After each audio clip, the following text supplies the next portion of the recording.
had that dream again. My small business needs to hire, but I don't use LinkedIn, and I hire wrong. So then I'm doing IT, and when I go to plug the servers in, they become sentient, and they won't let us access our network unless we forward their chain emails and memes to more and more and more people, and then I wake up. Don't let hiring nightmares ruin your dreams. LinkedIn Jobs' new AI assistant finds and invites best fit candidates to apply, so you can discover talent you may have missed. Post your job for free at linkedin.com/quality. Start hiring today with LinkedIn. Good morning, Crust. It's a great day to be a bread brother. Ugh, mornings are not my jam. Or jelly. Oh, come on. Stop loafing around. I just woke up feeling hollow inside. Psst, just grab one of the new Morning Uncrustables sandwiches, like Bright-Eyed Berry or Up and Apple, filled with 12 grams of protein and tons of deliciousness. Crust, what are you eating? It's just granola, not even yogurt. No crust, no fuss. Uncrust your mornings.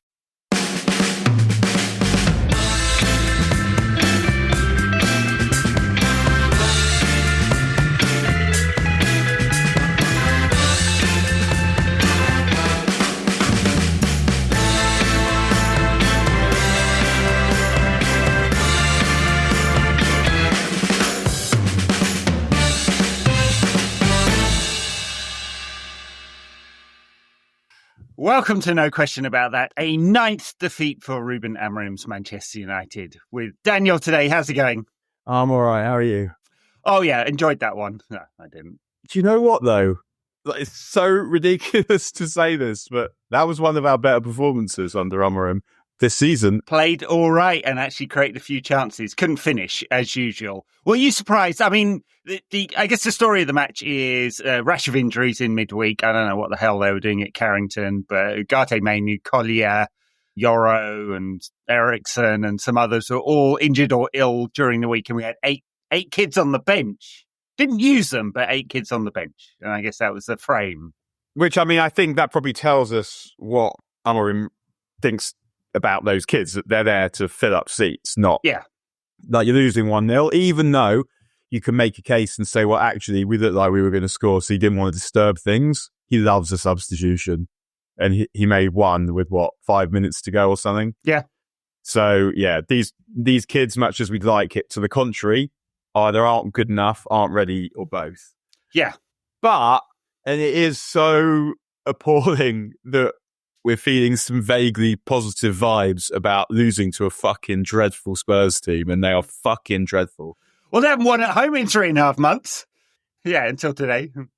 I guess, I know you said we couldn't score, but I guess I prefer the misery of missing chances to the misery of not creating anything. Yeah. Well, a little bit more balance to the side today. Dorgu on the left actually worked quite well in tandem for Garnacho for parts of this game. I mean, Garnacho didn't always pass in the ball as he was making the overlapping runs, but better than everything coming inside as it was against Leicester for half an hour. So there was that. There was balance to the side. The centre of midfield was obviously dreadful. I mean, it just... At least it wasn't Ericsson and Casemiro, I suppose. I mean, yeah, it's dreadful at the best of times, obviously, but I mean, I think one of the things that we need to be very clear about stipulating as well when you lose to teams like Tottenham is that they would cut their dicks off for our wilderness years. True. Interesting way of framing it, but yes, absolutely. Yes, they absolutely would. Yeah. And let us not forget that in amongst the United are absolutely dreadful, which they are.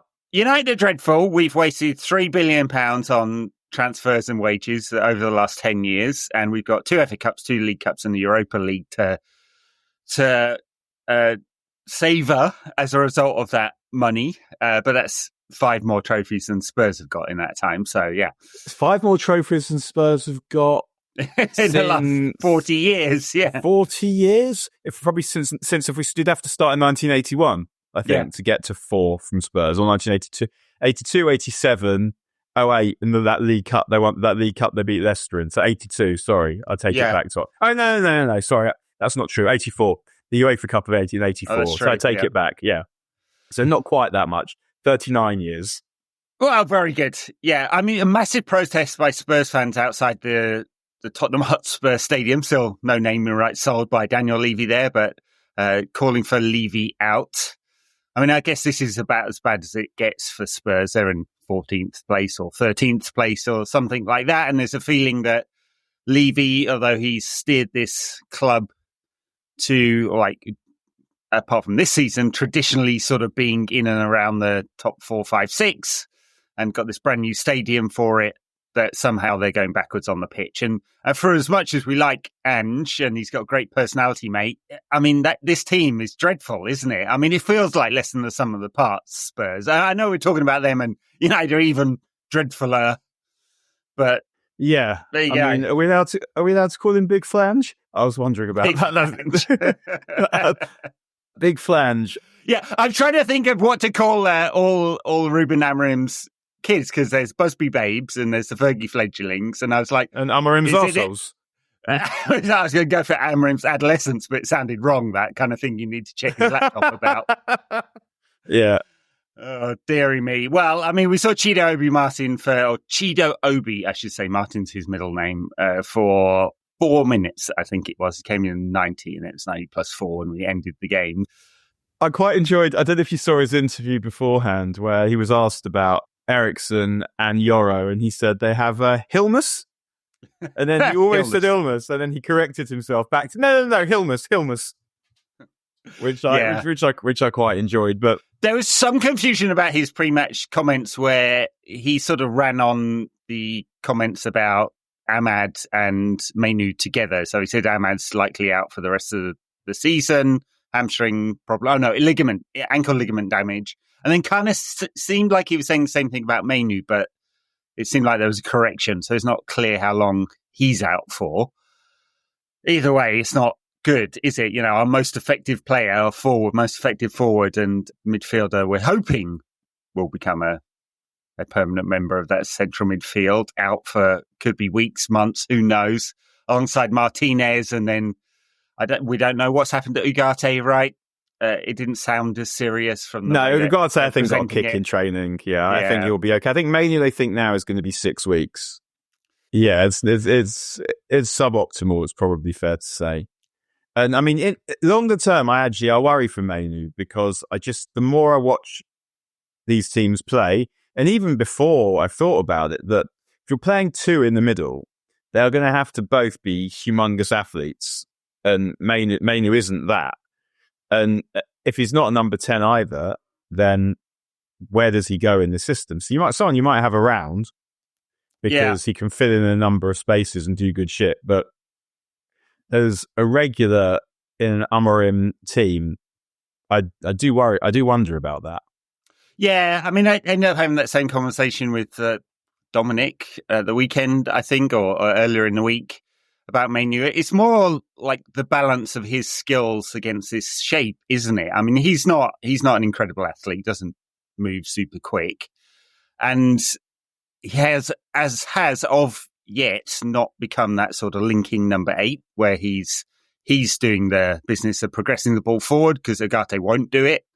And so there's a challenge with where he fits in the team. In a midfield 3, it's kind of obvious, right? That's not a problem. But in the midfield 2, a bit more challenging. He's only 19, got time to develop. I think kind of talk of binning him off just because he doesn't fit this system or something doesn't make any sense in the same way. No, of course not, especially not with binning the manager in a year and a half. Yeah.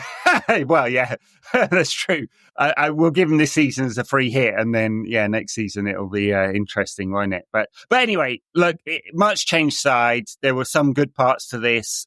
Central midfield was obviously very difficult. Tottenham were much more physical, much more athletic in there. It felt like United's central midfield was overrun. I mean, we create chances because Tottenham are absolutely dreadful at defending. It doesn't matter how high your line is. If you don't win it back and there's acres and acres of space, you should be able to create chances. Unfortunately for us, we can't finish them. So yeah, but which is an improvement. I mean, I was annoyed in that movement in the first half where we had a few opportunities in the one move where the thing that annoyed me about that was when the ball comes back to Dalot and he could have a shot, the angle's quite acute, but all it has to be is on target because the keeper's not there, and he pulls it back to no one. And I find that kind of imbecility quite frustrating. And I think It's probably worth saying that Xerxes looked quite good today. I mean, there's something very Spursy actually about Xerxes in that he's someone who has nice touches, nice skill, nice vision, but you just sort of know that physically he's insubstantial. Yeah. And that is very much him, isn't it? There were some nice touches. He made one of the Spurs players at one point, keeps the ball well, moves it on, but there's not much physically to him, and his finishing is, well, I haven't seen anything of it really. I mean, he had that good chance at the end of the game with the header that Bruno put the ball in. He's 7 or 8 yards out and it goes over the top. I felt like Gary Neville gave him a hard time for that. I thought he pretty much did what he could have done. It's possible that if he leaves it, Højlund scores. Yeah. But once he decided to go for it, and he sort of had to, it's one of those where you sort of make your connection and then whatever happens, happens. Like the ball's coming quite quickly. It's quite hard to sort of steer it or cushion it or whatever to try and get it in. You just have to stick your head on it and hope that the connection and the angle are good enough, which they weren't. But I guess what I do wonder though is, given hopefully we're going to have some players back not in the immediate future, it feels like he is now going to be the first choice centre forward. And if that's the case, then you have to have players who can run past him. And that has to be the instructions. Because if he comes deep and holds the ball, which he can do, and if he creates, which we've seen him did it today, that's fine. But you need to have players with pace running past him because he needs targets to pass to. And so it felt like from here, that's what I'd be thinking. Like, who are the players that will meld well enough with Xerxes to give him the opportunity to be a playmaker? Yeah. I mean, it's troubling, though, given what we've got available. So if you're talking long-term, okay, there's a question mark there. There's going to be a question mark about both these strikers in the summer anyway. If you're talking for the rest of the season, because there's still something to play for, right? We're still playing for the Europa League, especially because that's a backdoor into the Champions League. And who are those players that are going to run past him? There's Garnacho, but with no Ahmad. It's pretty hard balance in the front threes now. I mean, of course, we've binned off 3 wide players on loan to other clubs this season. They're all shit. I know. Well, I mean... Yes, they're all shit. Like, which of them are... Jadon Sancho, shit or not shit? Shit, yeah. Anthony, shit or not shit? Very, very shit, yeah. Rashford... Not shit, but has been... Shouldn't be shit, but is shit. But is shit, and it's... It pains me to see what's become of him. Playing for fucking Aston Villa, man. Like, what embarrassment. I know, there was that meme a couple of years ago of him, like, aged and balding in a Villa shirt, and it seems to have come true. Although he's had 2 cameos for Villa and been pretty good in both. He's a good player. It's just like he's a potentially brilliant player, but the time had come. He'd gone stale at United, and the manager obviously had a big problem with him because the manager's not stupid, and he's even said he knows he needs Marcus Rashford, and yet he can't and won't pick him. That tells us either the manager's just a total liar, one, or that Rashford's acting up. Yeah, well, I mean, Amorim said that they'd had the conversation, and he framed it a bit differently than had been kind of framed online, right? The online conversation is Rashford's lazy, he goes on a bender every week and he doesn't turn up for training on time. And Amorim didn't frame it like that. He framed it as like the meeting of minds didn't happen. He couldn't get him to play the way he wanted. No, he said you got to live right and train right. Well, he said that weeks ago. Last week when he was asked about it, that's not what he said. He was more specific, but yeah. Because at this point, he just wants to get cash money for him, I think. Well, yeah, clearly that's the idea. For him not to entertain the idea of him even coming off the bench. Yeah, sure. He doesn't need to say he's not trying because he's saying it with actions. Yeah, sure. The point being, where I started here, Daniel, was not really to dive into the old arguments about Rashford. It's that there are 3 attackers now, not at the club but elsewhere, that United are paying for them to play for other clubs. Basically, you can talk about whether it's cash or PSR costs or whatever, or just the value of the asset. And so we're in a situation where we don't have very many forwards. We have Højlund and Xerxes, who've got 1 goal between them since Christmas and 3 goals in total this season, or 4 goals, is it? I think Xerxes got 1 in 14. Højlund's got none in 16. They can't score. Garnacho, as we saw from his chance today, a deeply inconsistent finisher. If you look at his efficiency of finishing is right near the bottom of the Premier League table for forwards. Yeah. Oh, man. And the one he missed is the first one. So on comms, and we'll come to Gary Neville in a minute because his performance today was worse than both teams put together. So we're going to come to this. I know you probably don't even have him, but it must be said. But he's busy saying that Garnacho's first touch for the goal was good. And I don't agree. For the goal, what am I talking about? I'm dreaming now. The shot. For the almost, but not that almost goal. Because what he does is, it's just a little bit too firm, because what happens is because it's just that little bit too firm, it puts it into stride.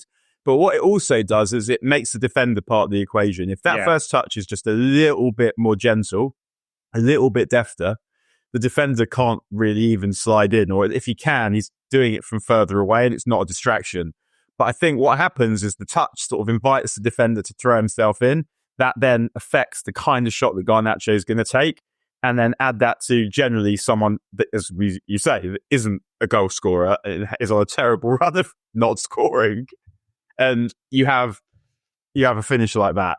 Yeah, fully got the sand wedge out for that one. That was pretty dreadful. I mean, I just can't see if Bruno's not close to goal because he's playing in central midfield. Where are the goals coming from for this United side? I mean, it's just almost impossible to work out where they're coming from because, like as I said. Like 1 goal since Christmas for our 2 strikers, and they've got it's such a low figure between them.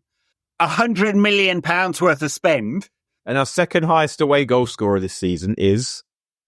I have no idea. He's got 2. Casemiro, Martinez, and he's injured. Our goal machine centre back is injured, and. I mean, today I wasn't so much thinking where's a goal going to come from. I was thinking if we create this number of chances, like 2 or 3 chances of quality in the next game, I think we might score one. It wasn't so much where's the goal going to come from, which why I was almost an improvement. And I guess in that vein, I felt like Dorgu looked like quite a good player. He's physical. He moves really well. I thought he gave Garnacho in particular a lot of opportunities by taking the defender away. Like that's what was most frustrating last week against Leicester, where he's playing on the right. Is that if you're cutting inside and going backwards all the time, it's very, very easy to defend against. Here, they had options. They had to think about the outside runner and Garnacho. Now, Garnacho, as is his lack of footballing maturity, didn't pass to him on a number of occasions where I'm like, there's a man free in space giving you the overload, and he didn't do it. But yeah, Dorgu looks like someone who'll give us we haven't a thing we've not had for years, basically, because we haven't got any fit left backs. Yeah, balance, but also something that this team totally lacks is physical presence and speed. Yeah, and I don't not by any means saying that's all he's got, but even if that was all he had, it would be helpful. Yeah. And it isn't. Like, he wants to take the ball. You can see that he's got a good eye for a run and a good eye for a pass. So felt like he was a positive from today. Looks like I think he's going to be a good signing. Yeah, well, we paid for him with the loans of Rashford and Anthony. So yep, he kind of has to be a good signing because you've made that train off. So yeah, he's very much an archetypal Amorim wingback, isn't he? If you look at the kind of multifunctional players they had in those positions at Sporting, he looks like he fits the template exactly.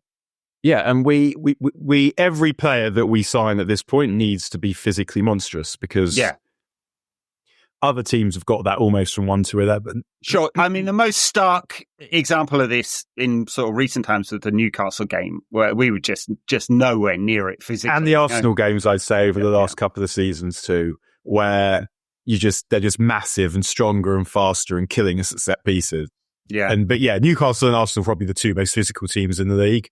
So they're obviously the best examples to choose from. But football, even City have athletes now.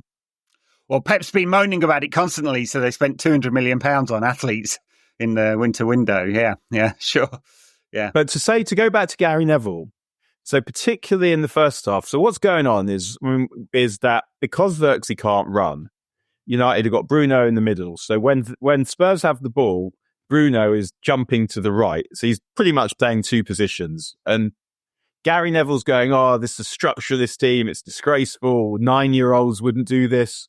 Well, why don't you suggest a solution? Because no one thinks this is ideal. The manager doesn't want to be doing this. He's doing this because there are 8 guys on the bench who've never played for United before. Yeah. So all he can do is play his old man in midfield who can't cover the ground. The guy next to him can cover ground. But the guy over there can't cover ground. So the only option is for Bruno to do that. And if you look at the game rather than the structure, actually United are holding their own. And it feels with Neville, and I think we've said this before, that sometimes it feels like when he's doing United, he's trying so hard to slag United off to show how balanced he is. Mm-hmm. And he does it even with the teams that he played for with himself. Like, he makes out about himself and that he was just some kind of toiler. Clogger, yeah. And fine. I mean, I understand you don't want to be arrogant on television, and I understand that, but also, when you hear him talk about the teams he played in, there's almost the suggestion that they weren't that good. And then later in the game, when there's a penalty that United don't get, and it's a soft one, but the defender, I think it's Spence, has 2 hands on Casemiro, and he introduces them to his back. And Neville says a little unorthodox, that challenge. It's just... I think the contrast with Carragher as well is interesting with Neville, because Carragher's straight up Liverpool propaganda every week, and he's just not even trying to hide it. He said the other day that they needed to invent a new level of football for Virgil van Dijk because he's just so much too good for this one. So I was laughing about this. I was on the Liverpool game for work today, and I was getting messages saying Van Dijk's this and that, and so I said, well, you could definitely legitimate to say that you think he's the best in the Premier League era. But there are others. So if you look at, say, someone messages me and they say, well, he's better at everything than everyone. There's no one at least as good. It's like, well, no, he's not. He's not better at carrying the ball than Rio. He's not better at last-ditch blocks than Terry. He's not better at winning headers almost on the halfway line to snuff out attacks before they begin than Vidic. Mm-hmm. And also, he's playing against less good attackers. And I'm not saying because he didn't get to play against them, he's not as good. I am saying that he looks better because he's not playing against prime Messi in the Champions League final like Ferdinand was. Yeah. The Van Dijk propaganda is heavy, and Carragher starts much of it. Yeah, I honestly, it dismays me when so many ex-United players are just horrendous pundits. There's Neville, who's become a parody and doesn't appear aware of it. Keane, who's a parody and is very much aware of it and plays up to it, and that's fine. He's entertaining. Scholes, who, fucking hell, what a wonderful player. Loved him as a player, but I just can't stand listening to him. He's just so down in the dumps. And then Hargreaves, he can't string 2 words together.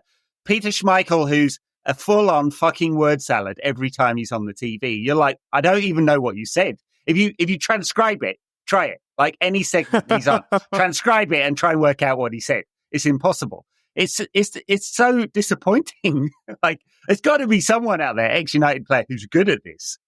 I mean, I think Scholes does sometimes say stuff that's interesting. Like, it's interesting to hear the way he looks at the game. And I guess if you're him, so my dad was deputy head of the school that I went to for 30 odd years, and within about 5 years of him leaving, it had been put into special measures, and he was fucking raging.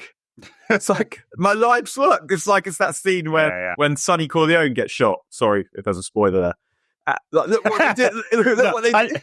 I think you're allowed, for 40 years, 50 years after the film, you're allowed to spoil it. And the Don says, look what they did to my boy. And I can see why, if you're Scholes, it grates more so even than it grates for us, because you know what it's meant to be, what it's meant to look like. You know what you sacrificed in order for it to look like that. Yeah, no, it's exactly that. Yeah.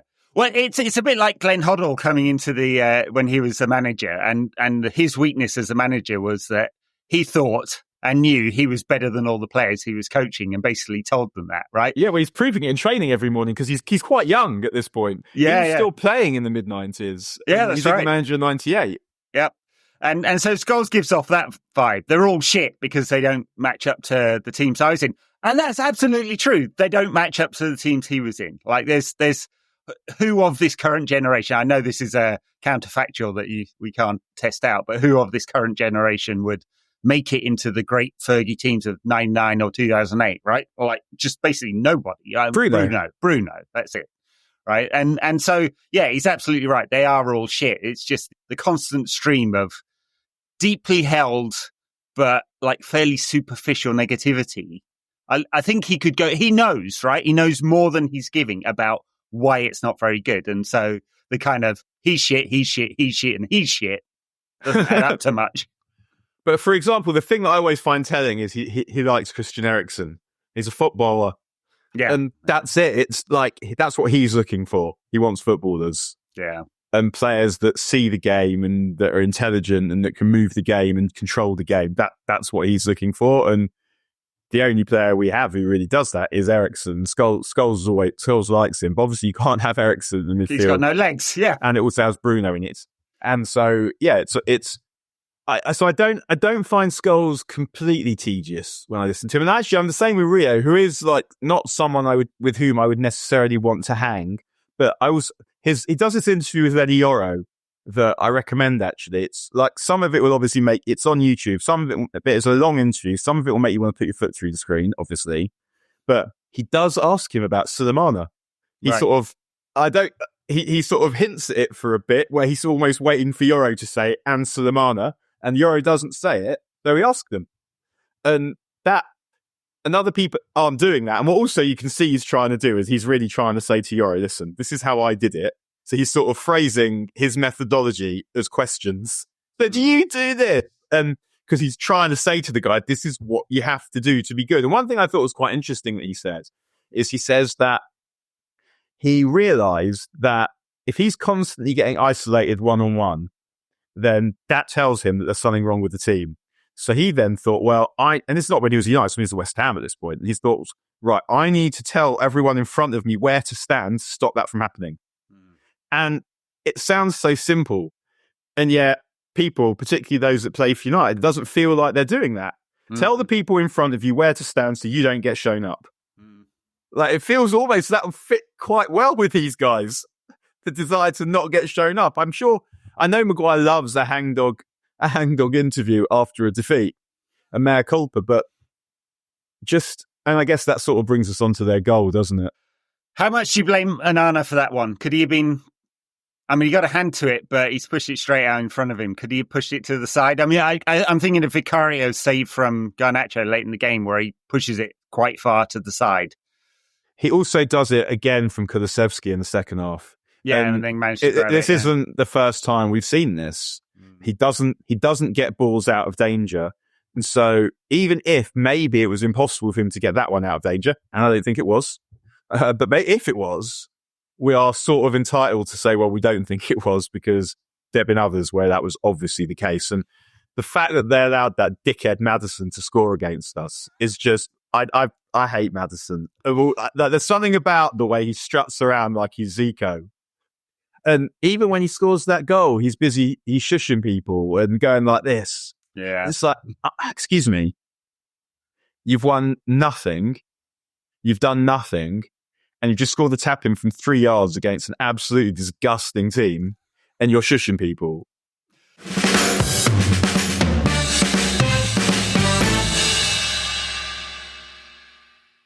Yeah, that is him. Yeah, he gave an interview after the game where he was basically like, yeah, that's all on me. It was great to be back and I was great. I'm paraphrasing and being cruel, but that's pretty much what he said.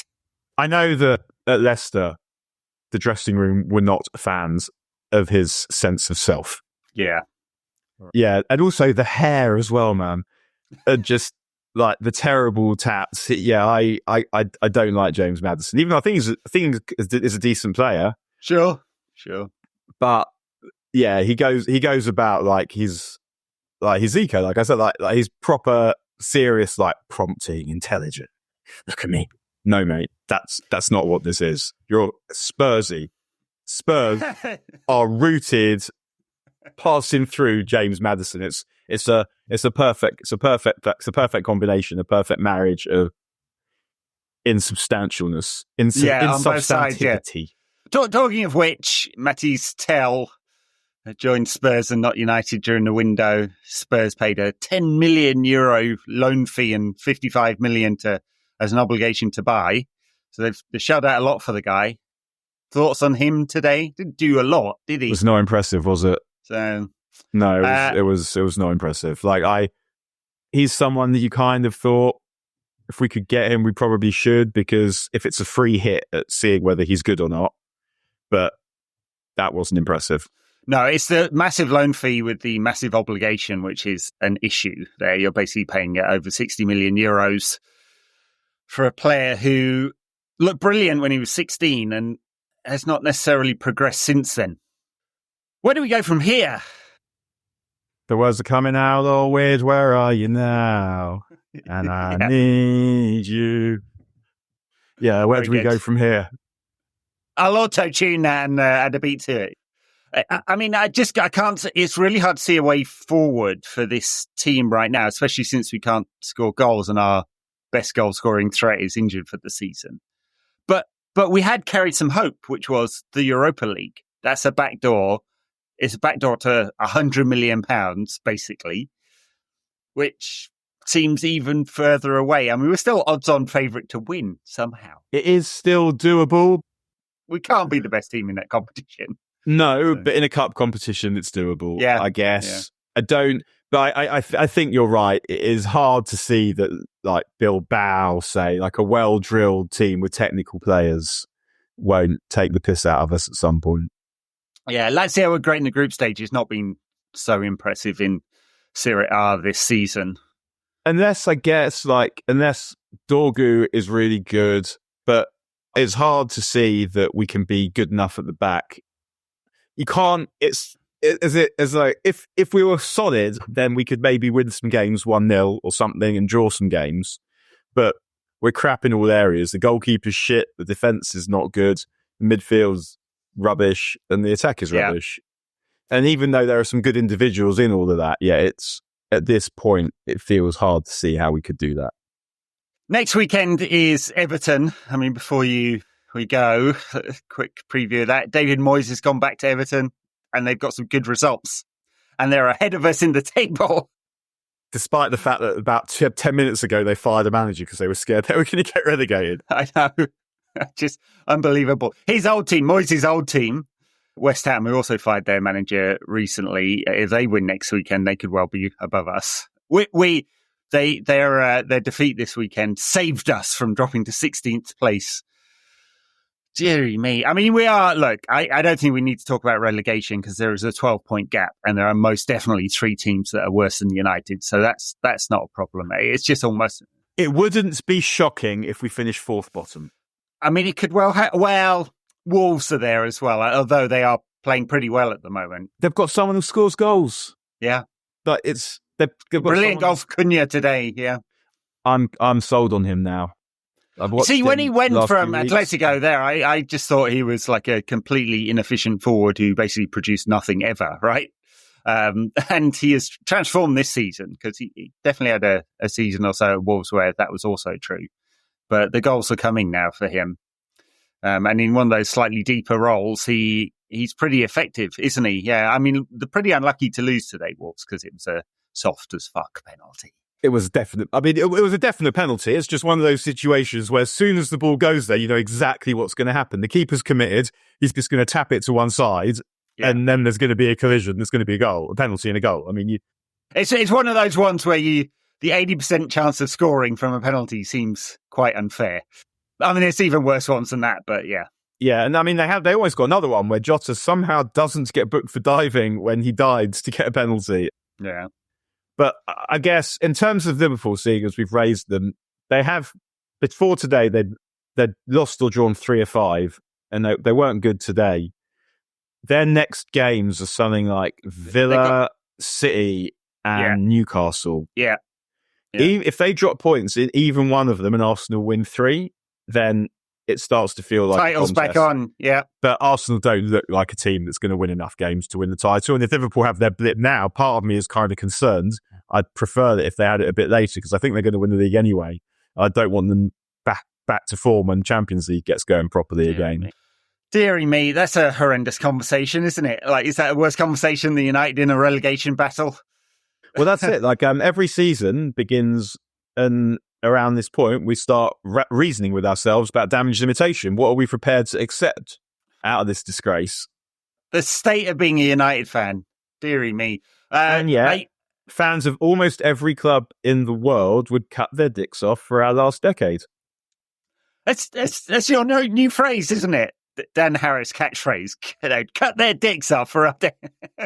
Oh dear. United's last trip to Goodison Park next The funny thing weekend. about that is someone actually did do that to me when I was 8 days old. So, oh dearie me.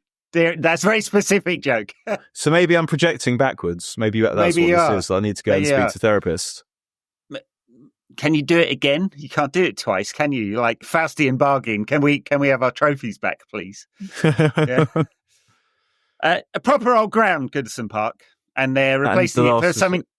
The new one looks like, well, it's interesting-ish from the outside. It's completely bland on the inside, just kind of identikit. What's it called? Bramley Dock or something like that, New Everton ground. So it's one of the last proper English football grounds, isn't it, Goodison Park? Tight, houses right next door, the roof held up by shaky-looking poles and all of that. So it makes a decent atmosphere. There aren't 50,000 twats with phones filming the game that they paid 65 quid to go and watch. Because there'd be a pole right in front of them. Yeah. I miss Goodison. I mean, I haven't been for a while, but Goodison's a proper football ground. You don't go to a football ground because you like the sight lines. You go to a football ground because you want to feel part of something. Yeah. And there's very, very few grounds that make you feel that more than Goodison. So, yeah. I'm sure the new ground has nice aspects and all the rest of it. But yeah, it won't feel like a football ground, not for a long time.